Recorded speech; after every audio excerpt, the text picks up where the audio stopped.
Instagram and YouTube. Hey, it's Live at 5 with Gordon Miller. All right. I don't know what's going on with the balance on this. I apologize that I'm a little dark. The background is certainly not coming together, so I apologize that I'm a little in shadow here. All right, so I am going to answer some of the questions that I got here over the last few days. Appreciate you guys coming on with me on Friday. And all right, let's see what we got here.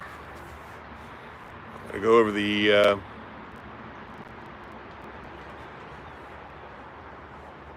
questions that I received. We got a whole bunch of them that I didn't get to on Friday, and I apologize for the darkness here. I guess it's just where I'm at.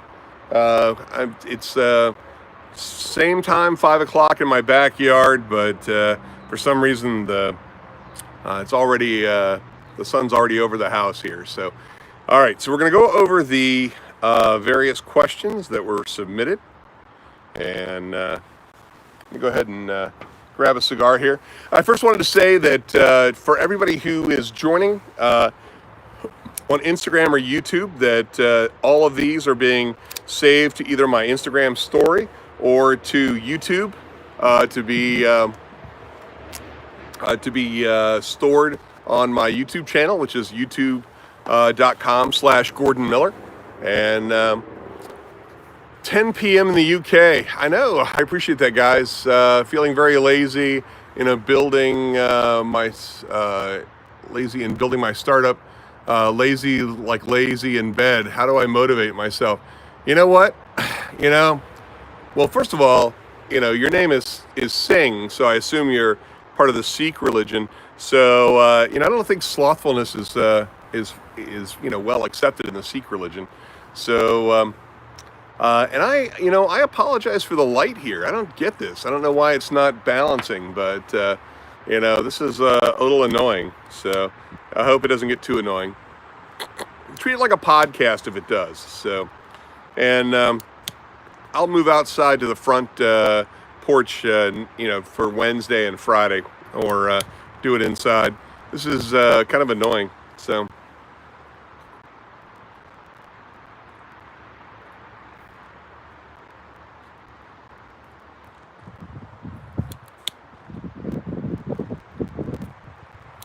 All right, so we are going to answer a bunch of questions that I got already, and then I'll make my way back through the questions.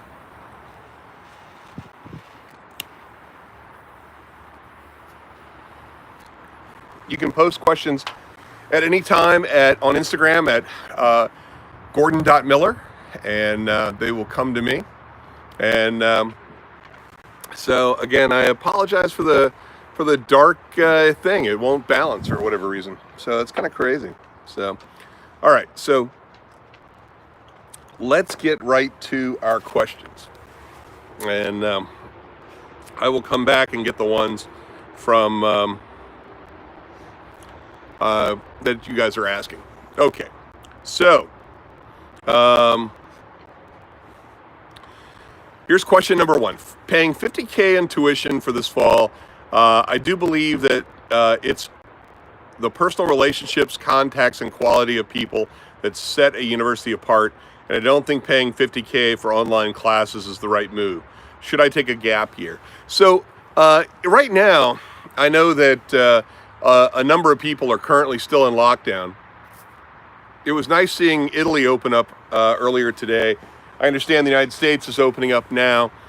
Virginia, the state that I'm in, is now going to open up on my son's birthday on the 15th. So that's good. And so let's hope that things get back to normal here pretty soon. But I tell you what, if things don't get better by July or August, I would definitely consider taking a gap year. I mean, who wants to do half their year remotely online? And we've seen already how that has worked out.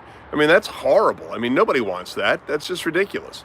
So I don't really believe that that's probably the way to go. So if things don't get better by June or July, I would certainly consider the potential for a gap year, work, get some experience, put some money in the bank, and then come back when the college experience is kind of what it was intended to be.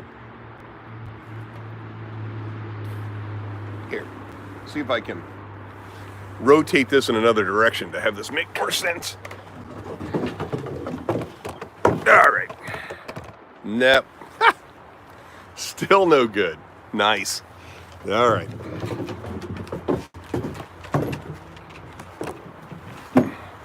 Now that's a little better.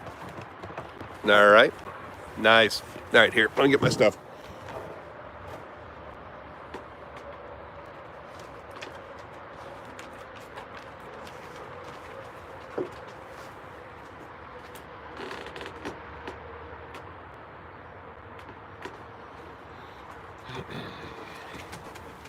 All right. That's at least a little better. You guys can see me. So, and you guys get to watch whatever's on TV behind me, I guess. So, all right, guys, leave me alone. All right, so question number 2 is, how do I find a mentor? How do I build my skills, knowledge, and areas to provide and solve problems and maybe start my own company? So finding a mentor is really key. I did a series of videos that gave acknowledgement to my mentors who I really realized in the last couple of years that much of my success really was owed to getting the right kind of advice from my mentors early on. And I didn't realize that until, way later in the process. And so that video series is on YouTube at youtube.com/Gordon Miller. And, it really kind of identifies the role that they played in my life and the value that they contributed and what part of my success really came about as a result of their contributions. I think everybody needs to find a mentor of some kind. It's one of the reasons that I enjoy mentoring other people as part of the process.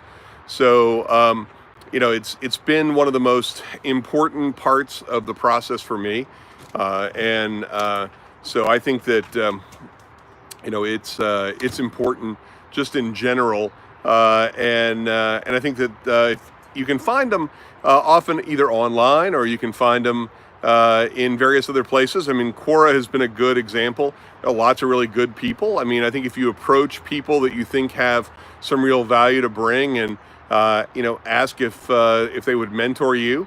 I have mentorship slots available, and people have called and scheduled time and things like that. So it's something that I really do enjoy, and I enjoy getting people on the right path. In fact, one of my mentorship calls this morning was somebody who I had mentored before, and he really had, I think, something that was not really going to fly pretty well. He was in over his head. He was managing people that he was hiring as software developers without really kind of the right expectations or the right documentation or the right processes. And it wasn't going well for him. And so he abandoned that and jettisoned that project and fired the developer, and then got re-engaged in another opportunity, found a new developer. And the process has really turned around for him. I mean, it just is amazing what he came up with instead of that. I mean, don't worry about all the stuff that isn't going to work. I mean, the great thing is he scheduled one call. I told him what he'd already spent $5 or $10 grand on was going to be a bust. He verified I was right. It was a bust, and I gave him some advice. He looked for a new opportunity, and bam. I think he's really struck gold with this one. We talked about some other opportunities to plug into some other ideas that I thought were going to be really valuable for him, and he got a lot of value out of the call today. So I think it's just an opportunity to find somebody who's been there and done that in whatever area you want to do in your life, and find somebody who will give you the benefit of their advice. So, okay, so how do I build my skills and knowledge in areas to provide or solve problems, start my own company? Building skills is important. So, it's all about your toolbox, if you will. And so the great thing about a toolbox is whether it's a straight blade screwdriver, Phillips head screwdriver, pliers, wrench, whatever, there's lots of tools in your toolbox. And those tools are used at different times in your career or different times in solving different problems. And so the old saying of to everyone who carries a hammer, everything looks like a nail, that's what you do not want to do. You do not want to be the guy that it's like, hey, we have this problem. This is going to be a React.js solution or something like that. Or this is going to be a Python solution. Well, if your only solution is going to be based on whatever you know, rather than whatever the real value is and what you can provide, then you're not ever going to be truly successful. So I think that's part of the problem. And so I think you need to find ways to develop and continue to build your skills. Skills can last between 5 and 15 years. Some skills like Java and JavaScript have lasted close to 20. But that's about the useful life of a skill. So if you're going to have a 40-year career, you're going to look at changing skill sets 2 or 3 times at least. So you're going to need to make sure that you roll with the punches. And frankly, I recommend changing skill sets about every 5 years. Looking at what's coming up and kind of, as Wayne Gretzky always said, skating to where the puck's going to be as your key primary opportunity for success. What's my take on everybody wanting to own their company? Is that because people want to fill in or fit in or sound cool? I don't think people want to own their own company to fit in or sound cool. I think people think that owning their own company is a great way to make money. And so I think owning your own company is just a self-subscribed personal fucking nightmare. But, that's because I didn't know any better. And my father owned his own companies. And I saw the good and the bad of that. But I didn't have any other model. Like I've said before, doctors' kids become doctors, lawyers' kids become lawyers. My father was an entrepreneur, so I became an entrepreneur. One of the key things I did for my kids was I let them know, look, you can be a key asset in a major organization, a billion-dollar company. And if you are one of the top 10 or top 20 people in a billion-dollar organization, your ass is going to make some fucking bank. And you don't need to own your own company to do that. You can utilize the resources and the reputation of multi-million-dollar and billion-dollar companies and be a key asset of those organizations. And you don't need to own your own company. Owning your own company is bullshit. That's like owning your own fucking house that everybody else always said, oh, that's the American dream. Well, I got news for you. Everybody who couldn't pay their mortgage payment in the last few days, owning your own fucking house has not been the American dream. It's been the American fucking nightmare. So just like that, owning your own company is not a dream. It can quickly become a nightmare if you aren't prepared for the reality of what that means. All right, so what's next here? Hey, Gordon, do you think in today's age where cross-functional knowledge and skills are needed, a traditional college degree is still very useful, especially in an industry like tech? So at least for our contracts on the government side, a degree is required. It's not essential. It's not recommended. It is required. So you cannot get a job for $75,000, $85,000, $95,000 programming computer software on a government contract unless you have a degree in computer science or some other equivalent bachelor's of science in some related field. And we've been able to get waivers for that and adjustments for that and things like that. But you cannot sort of not go to college. I don't care how good you are. Now, you can run your own company and not have that and not do government contracting. And there's still lots of stuff you can do. But you can't get out there and do the kind of work that we've been doing. You have to be a college graduate. In fact, one of our guys who was our chief technology officer for a number of years, he was like a semester short of graduating, and we actually could not use him. He was one of our C-level guys. Myself as CEO, our COO, he was our CIO and CTO, and we couldn't use him. We couldn't bill him on a project. And so I was like, look, your ass is going back to college because you need to fucking finish your degree, because I can't use your ass in all this stuff that's going to allow us to pay you what you need to make unless you finish school. And so, he worked 20 hours a week. I paid him for 40. We paid for his tuition, and he made it through college and got his degree. And then we were able to bill him out at the full rate. And but you can't just avoid going to college these days. I mean, right now, you know, you can certainly make a case on whether or not you're getting your money's worth these days under COVID lockdown, but that's not going to happen forever. And these colleges are still going to be an essential part of the opportunity landscape for getting your degree. So don't worry about that. You're going to need your degree. All right, here's the next question. Gordon, my man, I'm a high school student and I'm relatively high achieving, B plus to A minus and A's range. But I don't have a good work ethic and I procrastinate on everything. How can I avoid procrastination and motivate myself to finish work on time? You know what? There is only two ways to do that. And that is the carrot and the stick model. Either there needs to be a sufficient enough reward for you to actually get off your fucking ass and get some shit done, or there needs to be serious enough consequences to where if you don't, then you're going to suffer some serious pain. There are only two things that motivate individuals, either pain or pleasure. And there is nothing in this world that happens without pain or pleasure. And so if you're going to procrastinate and you're not motivated, then you need to find a way to motivate yourself. Or the negative consequences of being unemployed or homeless or other stuff like that will have to step in and beat your ass for you. So right now, I can't tell you what's going to motivate you. Only you know what's going to motivate you. So, I don't know what the issue is with you or why you're procrastinating, but I get this question a lot from millennials. Like, what's wrong with you fucking people? I mean, my father grew up in the 50s. I grew up in the 80s. The only thing I ever wanted to do was work my ass off and make a metric fuck ton of money and actually do stuff I wanted to do. But what is wrong with today's group? They just want to sit at home and play video games and fucking do nothing. It's like, what the hell is up with that?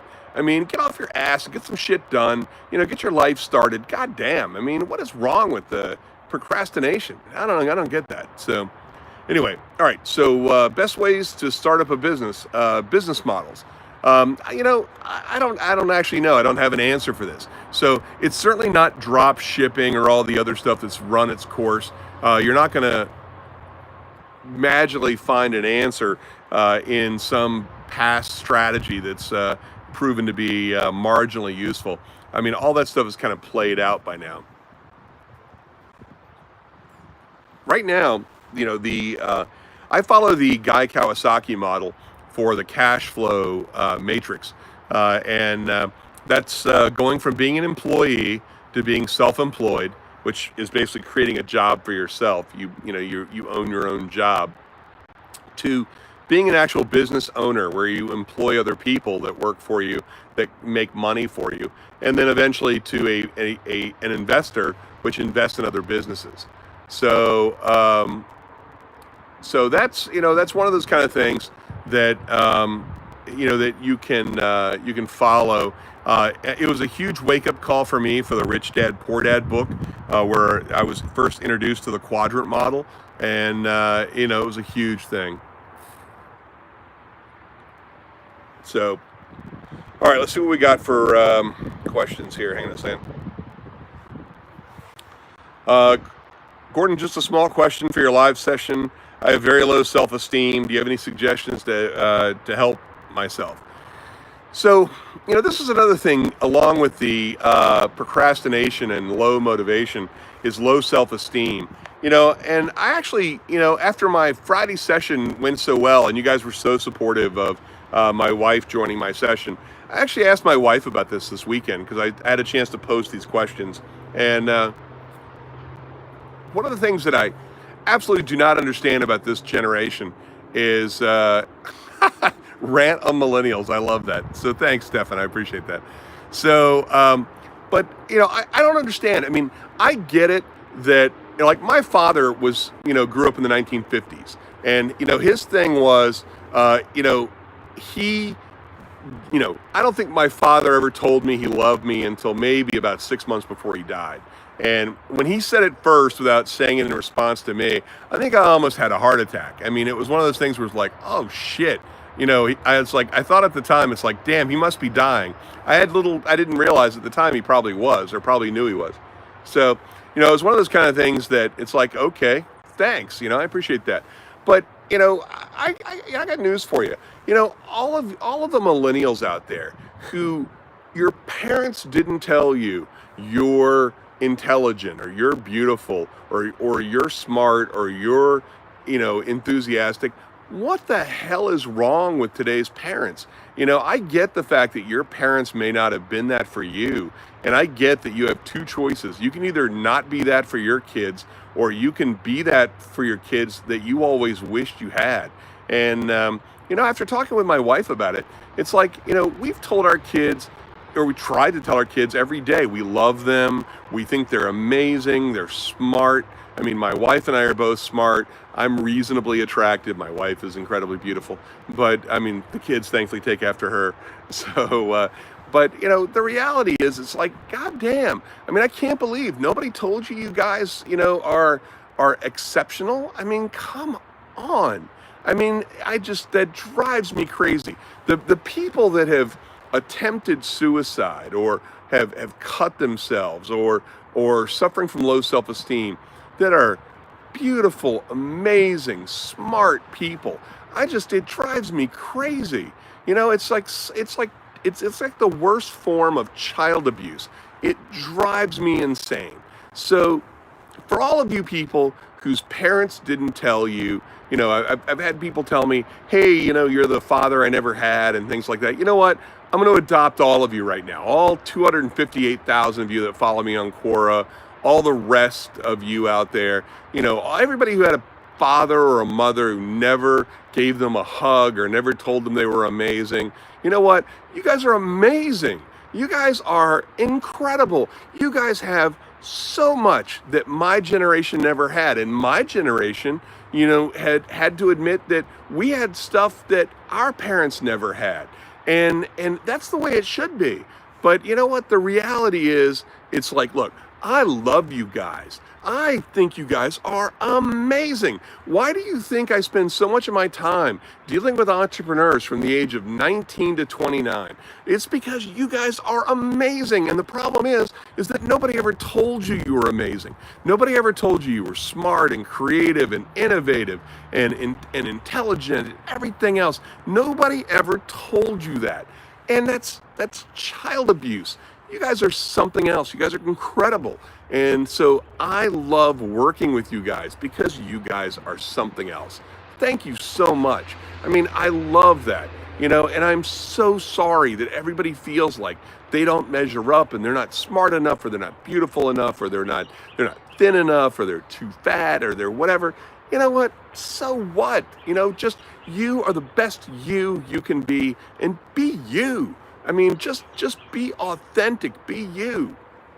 Man, it just kills me. Okay, so back to the other questions. So low self-esteem, I honestly don't understand it. I don't understand the low self-esteem because low self-esteem is a function of not understanding how important you guys actually are. And so I will get to the YouTube and Instagram questions after I'm done with these, but I'm making my way through the Instagram post. If you have a request for a future session, I'm going to answer all these questions as long as we have enough time. But you can always go to Instagram and DM me the question at gordon.miller. All right, so another question. I have OCD.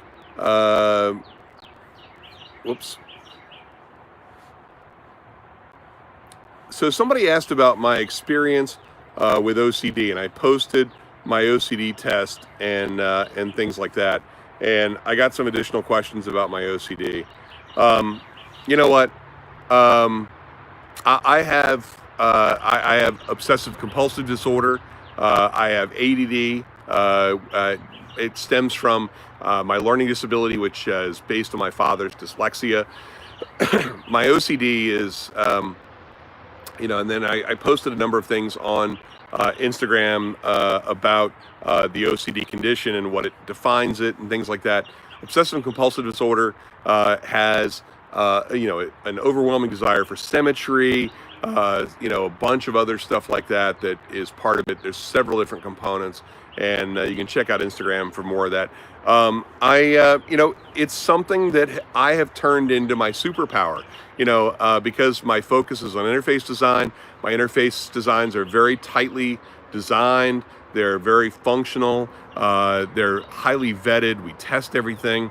And it's been amazing. I mean, it just, my OCD and my ADD, my inability to focus and my desire for absolute precision has actually contributed to my success because I focused on using it as a discriminator in what I do. People love the work I do because it's second to none. I will spend hundreds of hours ensuring that it's perfect or as close to perfect as I can get it. And that's what seems to drive the value.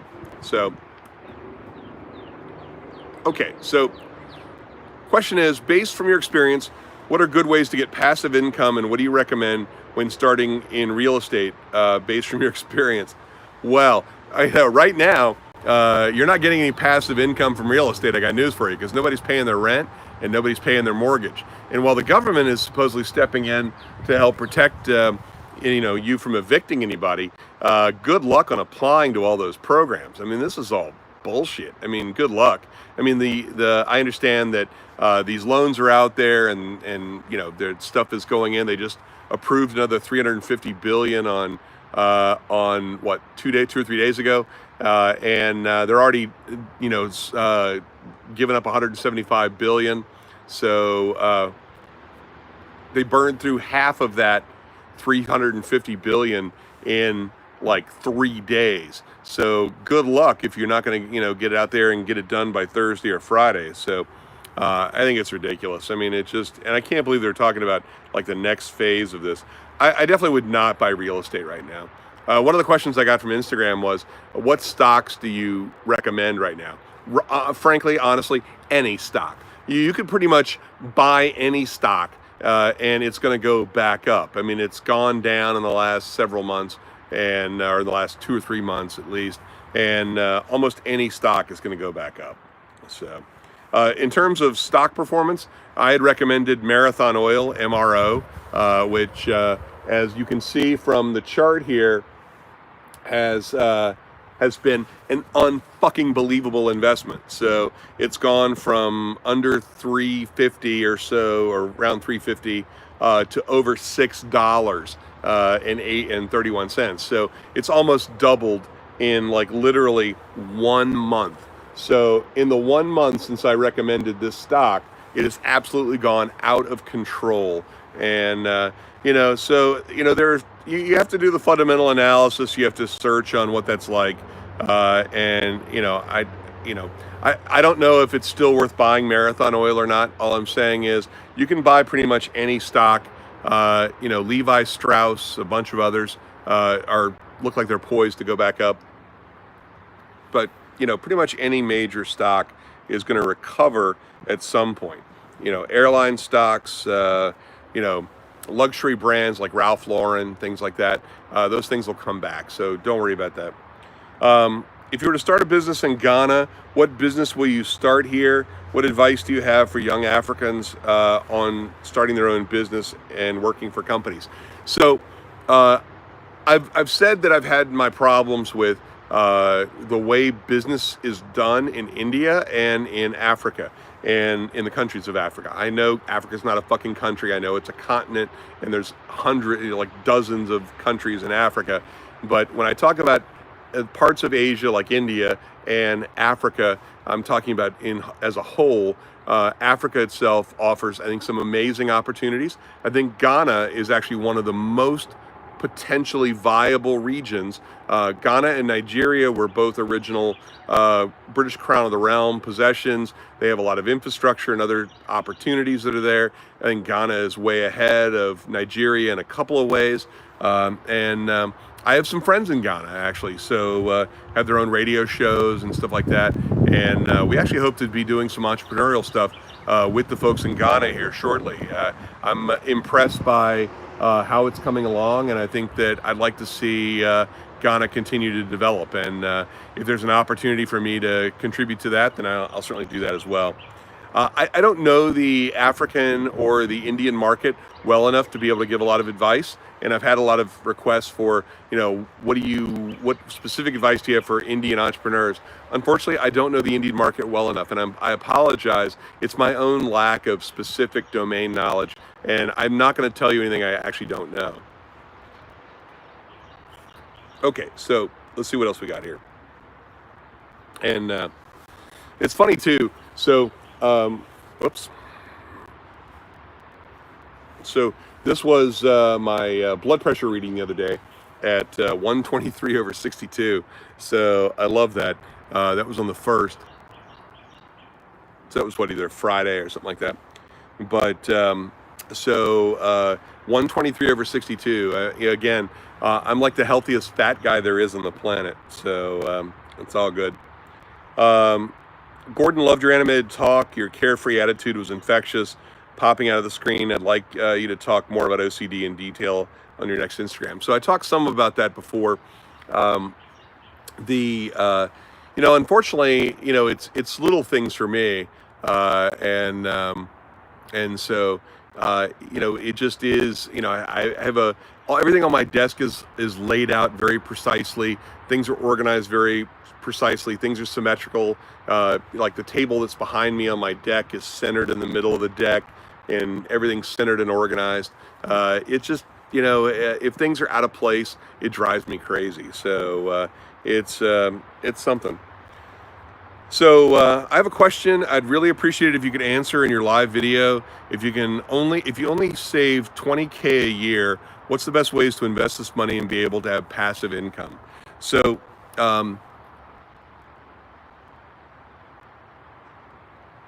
and I'm going to get to the Instagram and the YouTube questions here in just a minute. I'm just trying to finish up these that are people already submitted. So, but in terms of 20K a year, you need to put $1,000 in an emergency fund.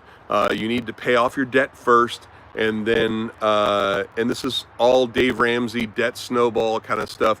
And then if you have 20K a year after doing all that, then you should invest in an index fund of the S&P 500 or the Dow if you have access to invest in the U.S. markets. If you don't, I don't have any specific recommendation for folks outside the U.S. who are not able to invest in that. So I apologize, but I just don't have any specific knowledge on that. 78% or so of the money managers who are quote unquote professionals didn't manage to outperform the Dow and the S&P 500 over the last 70 years. So most of those assholes and morons don't know what the fuck they're doing, and all they're doing is taking 2% of your portfolio and also charging you a commission every time you trade stocks, and that's bullshit. They make recommendations. Oh, this wasn't a good play for you, let's get out of it. Oh, let's put the money in something else. Okay, we made some money, let's sell and take money off the table. Well, every time you take money off the table, you put money in their pocket. Fuck them and fuck that. That's bullshit. Anybody who's dumb enough to take advice from somebody else. If you want to make $100 million and you're going to put your money in something somebody else says that has not made $100 million, that person doesn't know what the fuck they're talking about. If they knew how to make $100 million, they make $100 million for their own fucking self. But, take a look at their portfolio. Anytime somebody wants to manage their money, manage your money, say, hey, you know what? I tell you what, I'll go ahead and let you manage my money, but first I want to see your portfolio. What's your portfolio look like? They'll be like, whoa, well, I'm not going to show you my portfolio. Well, you know what? Fine. Then I would say fuck them. Open up an E-Trade account, open up a TD Ameritrade account, open up an E-Trade account, open up a TD Ameritrade account, open up whatever account there is, and then go ahead and put money in an index fund, in a money market or a mutual fund, no load mutual fund, no fees, low overall, transaction cost, and put money every month into an index fund of the Dow or the S&P 500 or both. And then don't worry about it. Don't touch it. Leave it there until you're ready to retire. Draw your 4 to 5% a year once you're 65. You'll never run out of money, and you'll always thank me. All right, so another question. I'm going to get these wrapped up here. When expanding a business, what has been your framework to decide whether to rent or buy commercial use properties, i.e. office buildings or warehouse or retail outlets? Okay, so As some of you have heard in my previous broadcasts, one of the things that I did over the last 2 years was I decided that I was done. I had paid $1 million in rent on commercial properties over the last 20 years. In fact, when we moved into our headquarters in Blacksburg, Virginia in 2000, I was offered the building, and I was offered the building for $500,000. And I was like, man, what the hell do I want the building for $500,000 for?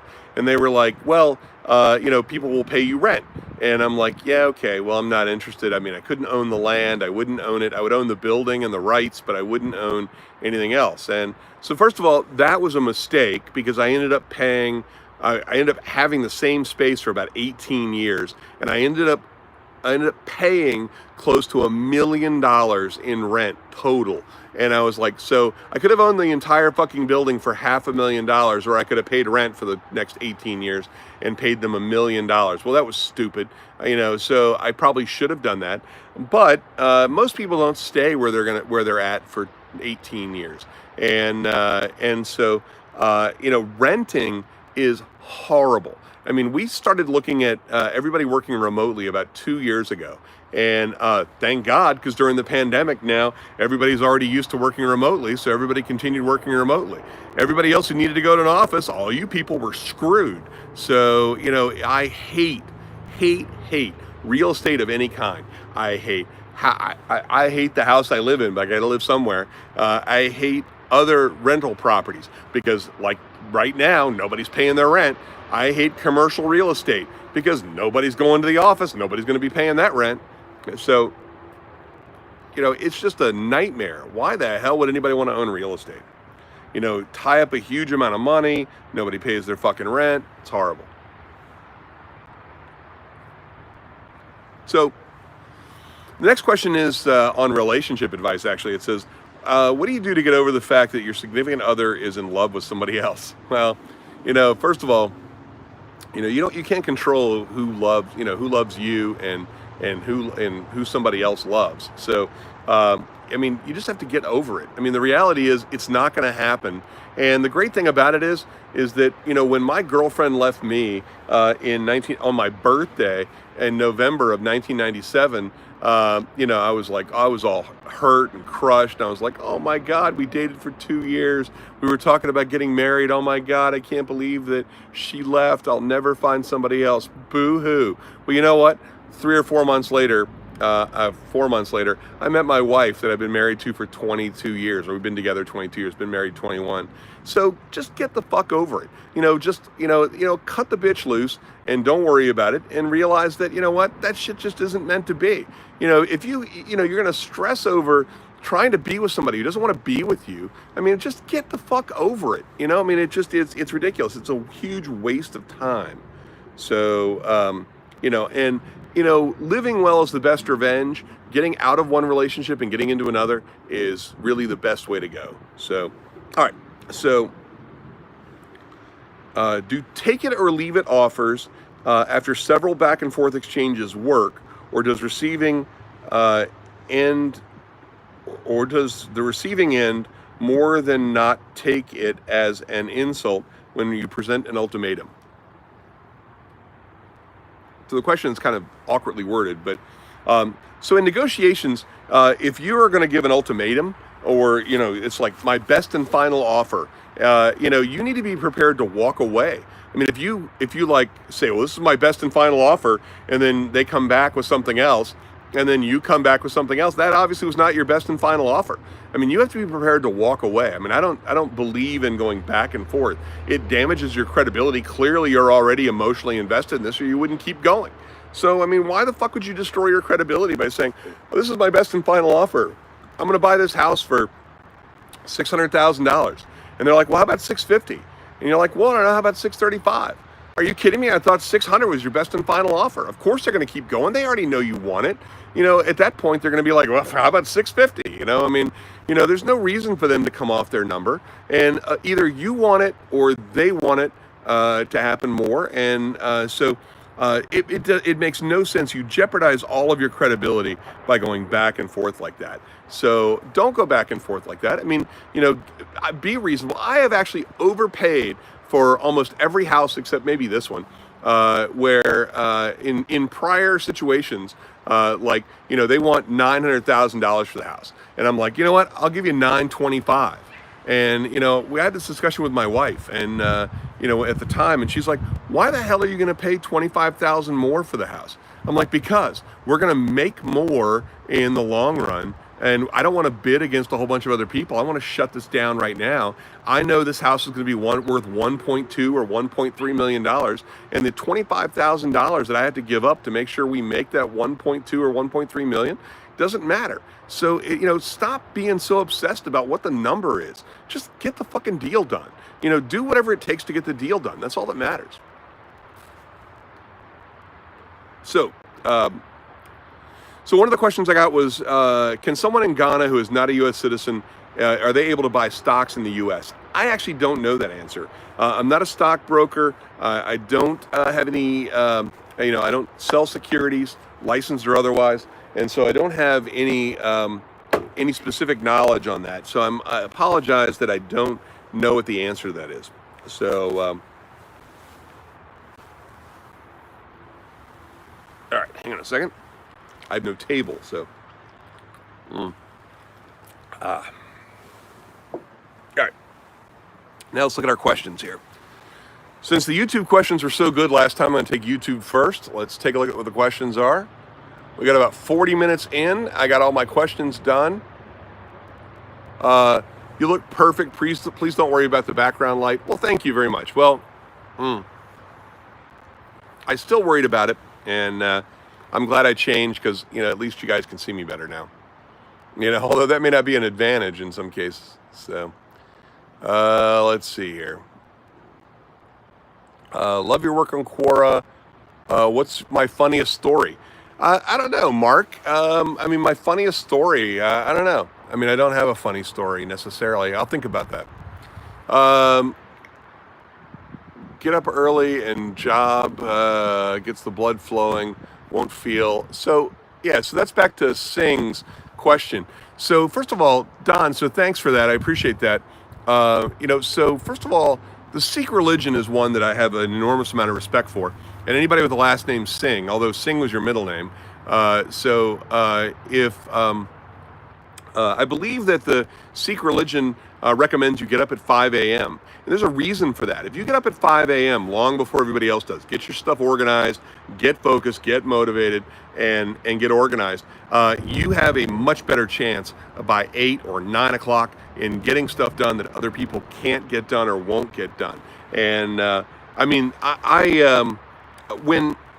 the biggest tragedy that I think I've seen is when the Sikh temple was attacked, where moronic Americans believe that the Sikhs were somehow Muslim. It is beyond me how fucking stupid most Americans are. So the Sikh religion is one of the most passive, loving, embracing religions there is, and any male member with the last name Singh is generally a member of the Sikh religion. And so I have an enormous amount of respect for that. And the religion tells you to get up and get shit done. So I would suggest you get up and get shit done. That's what your religion says. So sales skills last a lifetime. They sure do. When I'm in the U.S., I really want to invite you to a restaurant. Well, David, I'm available for dinner anytime. I'm an easy guy to get an appointment with. You want to buy me food, or you want to meet for drinks or dinner or whatever, then hey, I'm all about it. Just reach out and also consequently, if you want to book, I'll come to you and whatever. You can book dinner or meetings or anything else you want online at gordonmiller.com. And the booking link will allow you to book whatever you want, in fact, if you book the time, I'll even pay for dinner. That's the great part about it. So it's, you get part of your money back. So, but let's see what we got here.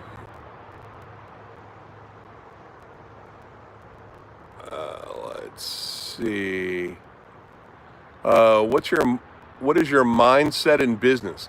My mindset in business is to work harder than the next guy. I mean, I think that's really the secret. So, I also do not understand the mentality of millennials. Well, thanks, David. I don't mean to be down on millennials. I have a bunch of millennial friends, and my millennial friends are like, dude, you are always busting on millennials. That's like, dude, I got kids that are millennials. I mean, don't get down on me. I mean, my kids are overcoming, the millennial mindset. So, I'm not down on millennials. I just want millennials to be all that they can be. So. Millennials want everything now without putting in any effort. Unfortunately, that's true. They don't. That's because their parents never taught them that the benefits of the lifestyle that they've enjoyed while they were children come from working hard. So, unfortunately, they don't have an understanding that that's really the way the world works. Unfortunately, that's the way the world works. If your parents didn't tell you that, then I'm going to tell you that. Your internet dad. So, all right.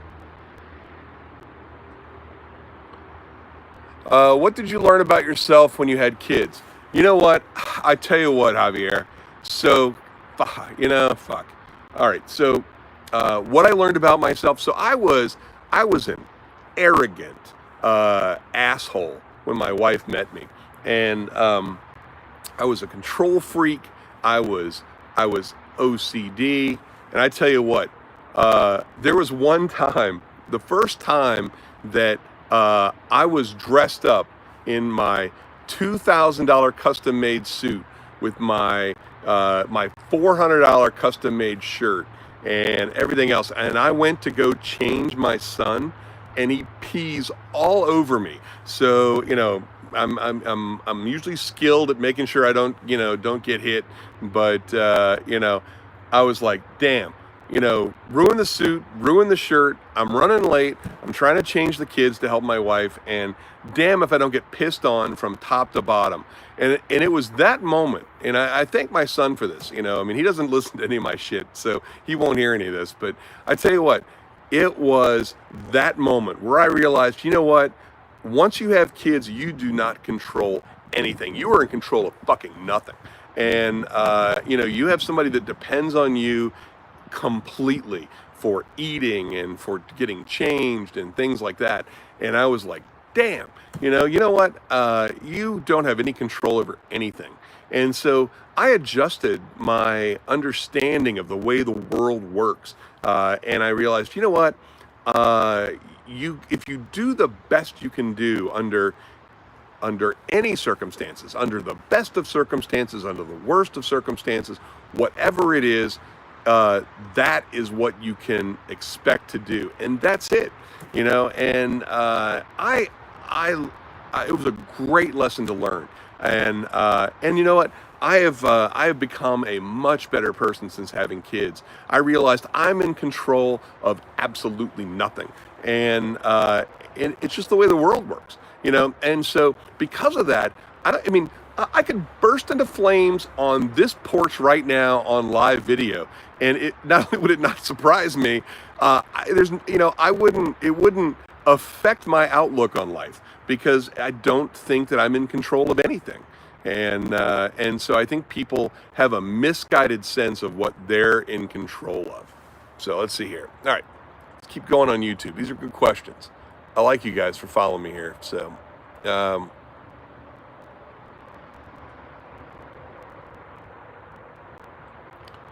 let's see. Hi, Gordon. Love your Quora stuff. Just have a question about scaling for small business. I run a small IT support firm in San Francisco. Was wondering if there are best ways of growing in a down economy. Yeah, man, this is the time to do it. All of the opportunities right now are all entirely relationship based. So now is the time to be going, you know what? Hey, I tell you what, we're not going to be making any money anyway. We're going to be paying people anyway. So let's get some relationships built. Let's build some stuff that people need. Let's get some stuff done, and let's explore that. Let's figure out how that relationship works. It should be great. All right. Let's see here. These live streams are awesome. Thank you for your time. Well, thank you, Jeffrey. I appreciate that. I'm going to have a group of people that we're hiring as interns go back through these videos and annotate them and put in the questions and begin to organize this stuff so stuff is easier to find with number markers for where we are in the video and things like that. I know it's hard to find stuff. You got to watch the whole thing sometimes. I appreciate the fact you guys will suffer through watching the entire thing, so appreciate that. All right.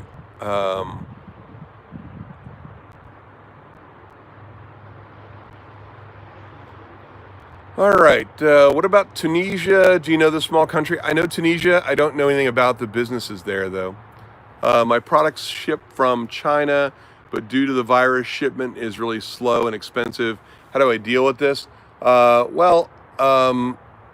know, Othman, I have folks that handle those kind of logistics, and we're not having any problems. So reach out to me. Maybe we can do something about that. What do you think about Elon's tweets? I don't follow Elon enough to care about what he tweets about. Hello, Gordon. Great to see your stream. I'll be starting my first job in a couple of months. Any advice for a young man just beginning his career? As far as just starting your career, work harder than the next guy. Work 12, 16, 18 hours a day. Especially while you're working for somebody else. Impress the people that, write your paychecks and try to solve problems. Be the guy that is their go-to guy for solving problems. That's what I did when I was working in Chicago, working at Skidmore, Owings and Merrill. I was working, in an internship. There were 36 of us computer users, and there were 600 architects. And it was great to be part of the elite 36 and the 12 studios. And I was the first guy to step up and say, "Hey, I'll do that." And the studio heads took notice, and they're like, "Man, you're amazing. Thanks. I appreciate that." All I wanted was an opportunity to prove myself. So that's how you do it. What am I drinking? I am drinking Grey Goose vodka and a little bit of vermouth and a wedge of lemon. You have great financial sense. I paid $84,500 for your house. Congratulations, man. I mean, anybody, the biggest problem is people overpay for their house. It's great if you can buy a house really cheap. It's amazing. So, and there's some great deals out there. There are some great houses that are built in the 1950s around here that are 3-bedroom, 2-bath houses for $158,000. And I can't wait to pay cash for one and move into it after the kids are gone. What's the best way to build trust while building a following online like you have? What platform should I use? Quora or my blog? Thank you, Victor. I appreciate that. So I've been very lucky. So I want to thank everybody who followed me on Quora and really made my Quora journey just exceptional. I mean, I have 258,000 followers in my space on the Truth Unfiltered on Quora.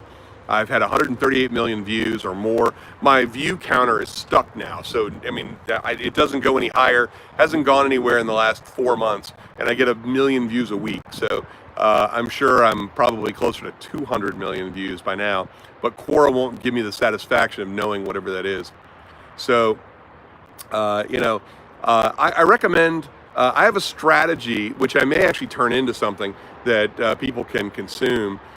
Just because I'm so tired of all this. But, it's one of those kind of things where, it's about using everything. It's about using, I have YouTube Live here and Instagram Live here.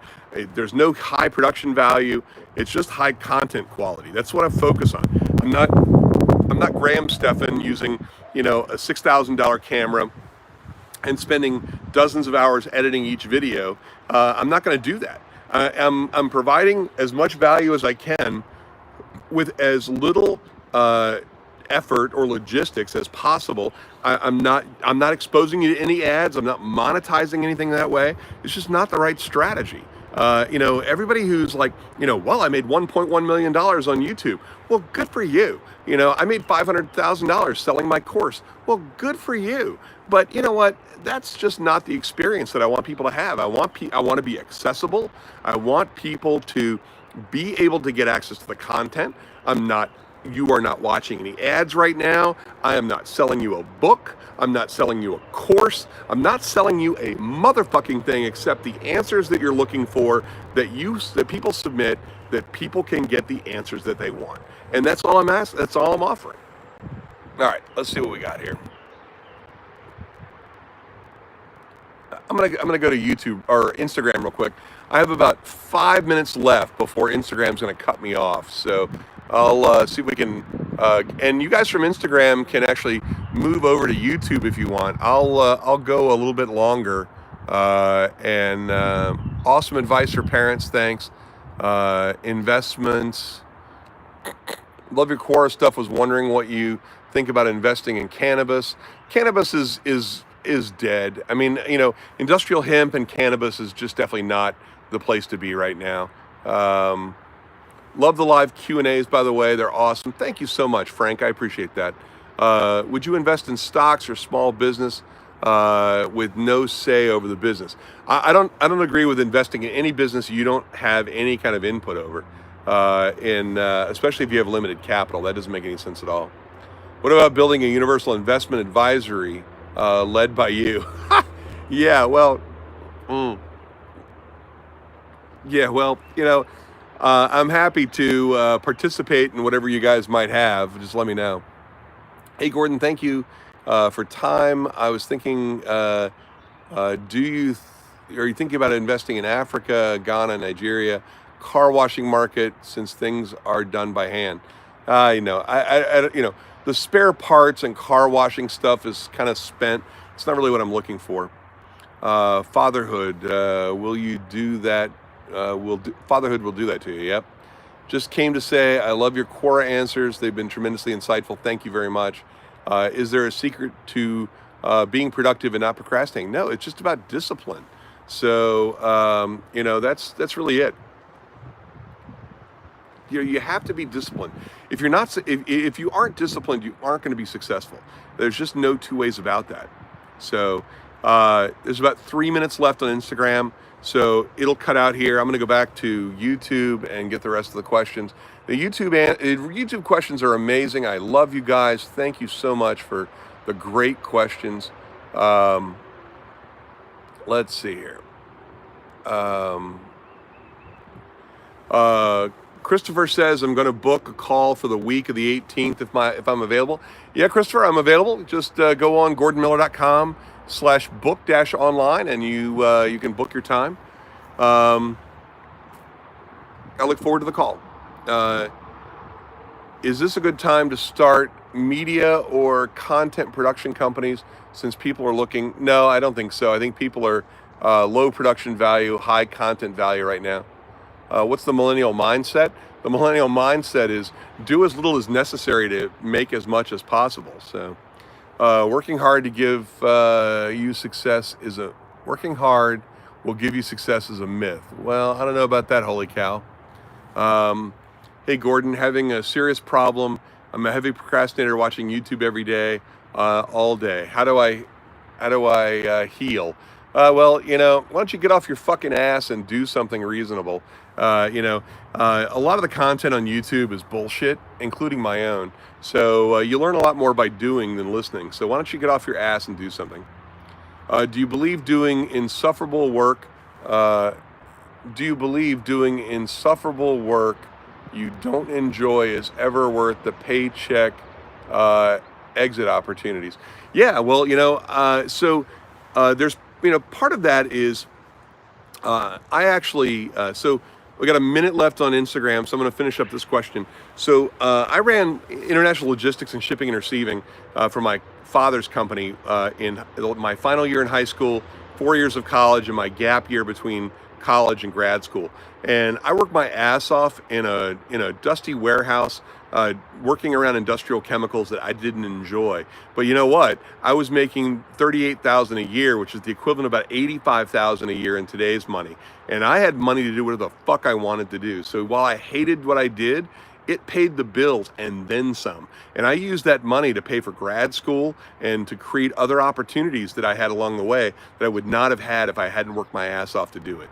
So that's the real strategy. Thank you, Instagram. I'm sorry that you guys are going to cut off.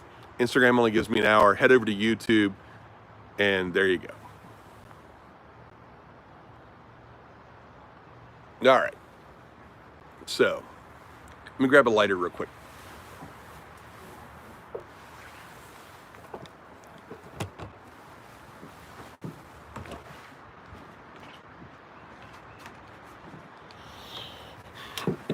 All right, guys, let's see what we got here. All right, get the other questions here.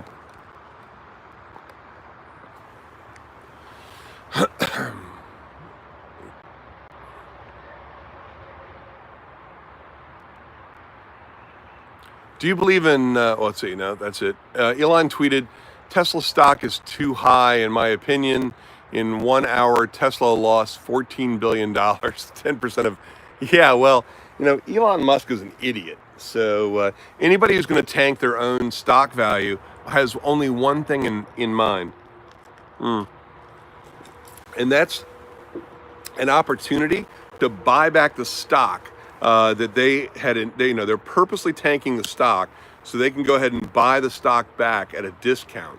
So don't get all sucked in. I mean, public company stocks are bullshit because the biggest problem that public company stocks have is that they are manipulating the stock price constantly.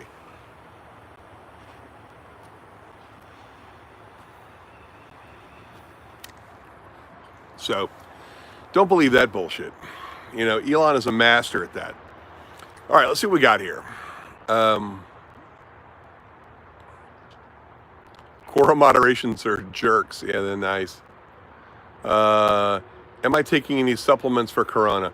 Just 1,000 international units of vitamin C. Do you believe in the 10,000 hour rule? Yes, I do. I believe very seriously that 10,000 hours to mastery is about the right number. And if you work your ass off over a period of 5 years, you can, instead of logging 2,000 hours a year for 5 years, if you work your ass off for 2 or 3 years, you can log 10,000 hours over a period of much shorter period of time. But it takes 10,000 hours to achieve mastery in something.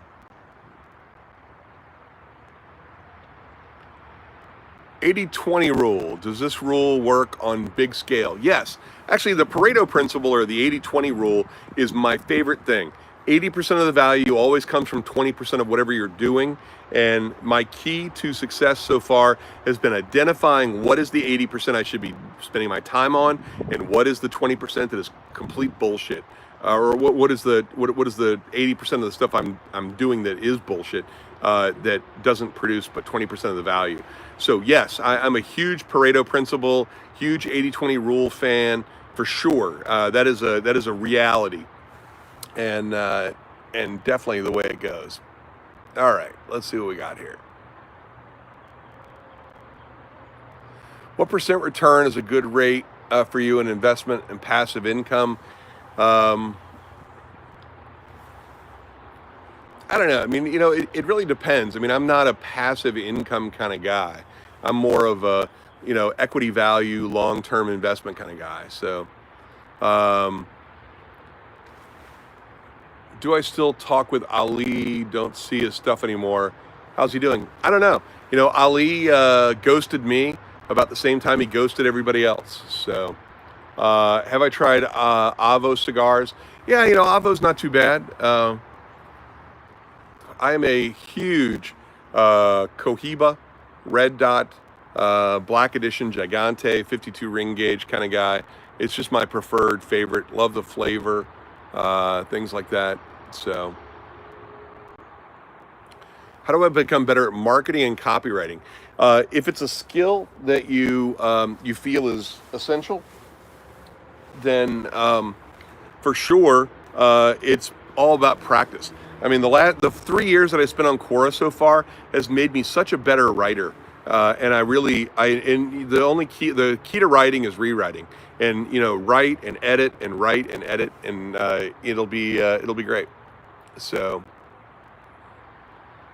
let's see here. What percentage of your equity is at risk?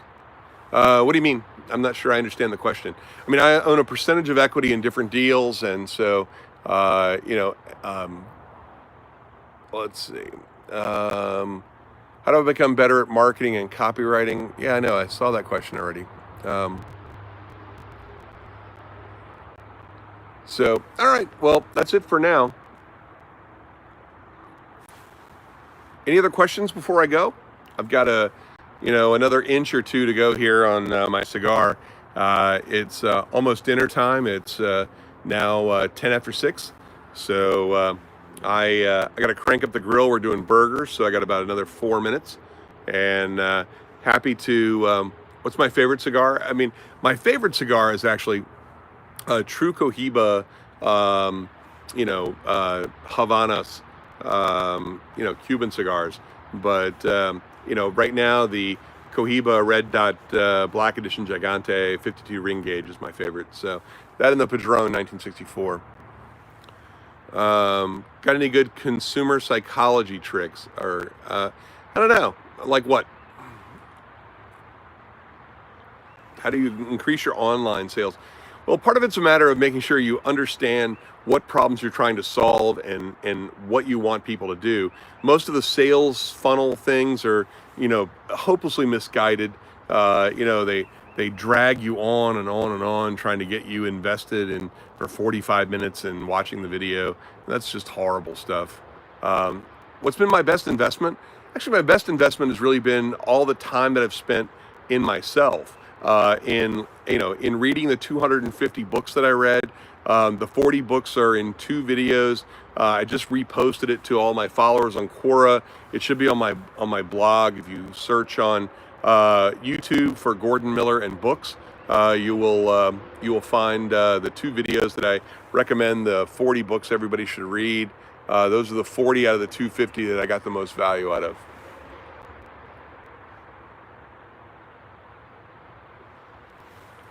For young people, what's the best way to not forget what they have learned about business and get back to the millennial mindset? Well, the millennial mindset, I think, is a negative connotation, frankly. I mean, I think that millennials need to adopt a different mindset than what most of them have. And I catch all sorts of hell from millennials that, they're like, dude, you're so down on millennials. I'm not down on millennials. I'm down on people who think that, I should make $100,000 a year out of the gate as a salary, and I don't bring any value to the table. So I think keep going is the SOH. I don't know what SOH is. Most valuable skill in business. So the most valuable skill in business, Don, is one that I covered in one of my previous videos. And there are 3 things 3 skills you absolutely have to have. You have to be able to sell, and if you can't sell, you can't be in business. You have to be available for air traffic control, and which is managing everything else. And you have to have a good technology base to understand how the technology solution comes together. If you don't have that, you can't succeed. Best book for the millennial mindset required for success. So there are 2 books that I got the most out of. How do you become more stress tolerant? You actually become more stress tolerant by experiencing all the stress and realizing you're not going to die from it. Just because something is stressful doesn't mean it's going to kill you. So that's my biggest advice, is just realize that this shit's not going to kill you, and you can survive it. You're going to survive not paying your rent. You're going to survive not making your car payment. You're going to survive COVID-19. more shit's going to happen to you in like 20, 30 years from now. You're going to be laughing your ass off. It's like, man, I thought COVID-19 was fucked up. Well, what? It's not going to get the better of you. So, in terms of the best books, there are two books that really kind of changed my life. One is Rich Dad, Poor Dad, which taught me how to go from being an employee to being self-employed to being a business owner to being an investor. That was a total mind fuck for me. That was just blew my mind. I was like, wow. I had started my own company. I was an employee for 5 years or 7 years before that, and then 5 years, and then started my own company and thought I knew everything and realized, you know what? I was making 400 grand a year net me, and realized I had just created a great job for myself because it depended on me working my ass off. And I didn't want to work my ass off till I was 70. And so then I became a business owner. Then I began investing in other businesses. So that book, Rich Dad, Poor Dad, changed my life. And Robert Kiyosaki, thank you so much. The other one is Gary Vee's book on the thank you economy. And one of these days I want to write a book called the fuck you economy. So, we'll see how that goes. But maybe it's a book about the, doing business in India. Who knows? But the thank you economy made me so much more grateful for everything I've succeeded in so far. I was always so focused on my failures or the problems I had rather than all the great things that happened in my life. And so that was really it. I mean, it was really all about the thank you economy. And Gary Vee, I love you, man. I'm not sure I understand the whole, shopping for Hot Wheels cars in yard sales on the weekends as your thing. But you know what, dude? It's your thing. I tell you, I got 2 bins of Hot Wheels cars, huge bins. They're yours. I'll make you a great deal. 2 bins of cars, probably 300 to 500 cars for $50. Come be on my channel and give me 15 minutes of airtime, and they're yours for $50. I'm in Virginia, so it's not too bad a drive. But anyway, I can guarantee you, there's probably $1,000 worth of cars there. Have at it, brother. I'll even put a yard sale sign out in the front yard for you. So, all right. So, I'm over my time. I'm holding up dinner. My wife is going to kill me. So, let's see. So anyway, I wanted to say thank you guys very much. My wife came on with me on Friday. And I think Fridays I'm going to devote to having my wife online with me. She's thinking about starting her own channel. And the feedback and input from everybody was really helpful. You guys were so supportive. I really wanted to say thank you so much for being so compassionate and so interactive. And it was a great process for her. And, it was incredible. And I wanted to thank you all so much for all of the kindness you've shown me over the years on Quora, on Instagram, on YouTube, on everything else. And I wanted to say thank you all too for being so gracious when my wife came on and everything else. So thank you all so much. I really appreciate it. You guys are terrific. And so I'm going to go ahead and sign off. It's been an hour and 15 minutes now, or more than that. So thank you all very much. Submit your questions on Instagram at gordon.miller, and I'll add those to the next session on Wednesday. I'll probably do it from my front porch where the light's better. And but I wanted to say thank you guys so much, and I appreciate everybody. Thank you.